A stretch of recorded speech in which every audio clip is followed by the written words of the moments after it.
galing?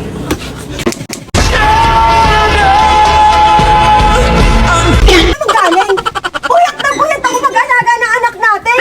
Iniwan mo ako, tapos nandito ka na, bababae ka? Kapatid mo ko, wala tayong anak. Boto ka? Anong kapatid? Anong kapatid? Bago nagulat ako doon. Kaya pala pumelo siya. Duro talaga tayo. 6.5 hours later. Bakit parang sa'kin lamang? Ano? Busog ka na? Pagkatapos mo ubusin yung pagkain namin doon sa bahay, ano? Hindi mo hinugasan?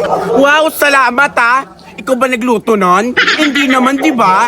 Grabe ka makapagsalita sa akin, parang hindi ka nagkain doon ah. Ang baho. Check mo, ang baho. Huwag kang mag-personal, putang ina mo. Dahil naman personal, hindi ako naman personal.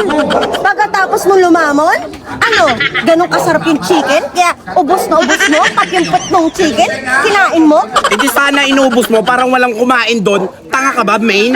Teka, tumatalsik yung laway mo. Ulitin mo ulit, yung maayos. Ano? Tapos, iiwan mo yung anak mo doon? Hindi mo pinapadayin na maayos? Pangalawa ka na, main.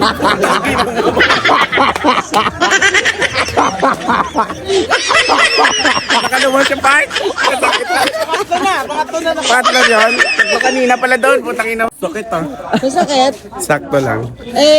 Okay lang. Okay lang, para yung remembrance sa'yo sa Maynila.